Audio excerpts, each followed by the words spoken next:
രാഹുൽ മാങ്കൂട്ടത്തിനെതിരെ ആരോപണം ഉന്നയിച്ച നടി റിനി ആൻ ജോർജിന് ഭീഷണി. വീടിന് മുന്നിലെത്തി രണ്ടുപേർ ഭീഷണിപ്പെടുത്തിയെന്ന് കുടുംബം പോലീസിനെ അറിയിച്ചിട്ടുണ്ട്.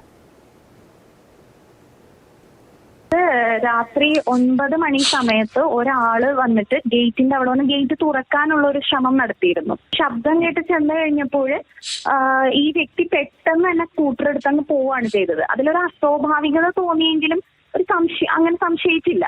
അതിനുശേഷം ഒരു മണിക്കൂർ കഴിഞ്ഞപ്പോൾ ഒരു 10 മണിയായപ്പോ മറ്റൊരാള്, കാരണം ആദ്യം വന്ന ആൾ സ്കൂട്ടറിനാണ് വന്നത്, മറ്റൊരാൾ ബൈക്കിന് വന്ന് ഹെൽമെറ്റ് ഉണ്ടായിരുന്നു. എന്നിട്ട് ഈ വ്യക്തി ഗേറ്റിന്റെ അവിടെ നിന്നിട്ട് രാഹുൽ മാങ്കൂട്ടത്തിനെ തൊട്ടാൽ നിന്നെ കൊന്നു തള്ളും എന്ന് പറയാണ് ചെയ്തത്. പിന്നെ അതിന്റെ കൂടെ ചില അസഭ്യ വർഷങ്ങളൊക്കെ ഉണ്ടായിരുന്നു. പക്ഷെ ക്ലിയർ ആയിട്ട് കേൾക്കാൻ പറ്റുന്നുണ്ടായിരുന്നില്ല. എന്നാലും ഇത് എന്തൊക്കെയാണ് പറഞ്ഞതെന്നുള്ളത് കുറച്ചധികം നേരം നിന്ന് ഇയാൾ വിളിച്ചു പറയുകയായിരുന്നു. ഇങ്ങനെയൊക്കെ രണ്ടുപേരായിരുന്നു, 2 വ്യത്യസ്ത വ്യക്തികളായിരുന്നു. കാരണം ഒരാൾ സ്കൂട്ടറിനും ഒരാൾ ബൈക്കിനുമാണ് വന്നത്. രണ്ടുപേരും ഹെൽമെറ്റ് വെച്ചിട്ടുണ്ടായിരുന്നു. അതുകൊണ്ട് മുഖം ക്ലിയർ ആയിട്ട് നമുക്ക് മനസ്സിലാക്കാൻ കഴിഞ്ഞിട്ടില്ല. ആരാണ് എന്താണെന്നൊന്നും മനസ്സിലാക്കാൻ കഴിഞ്ഞിട്ടില്ല.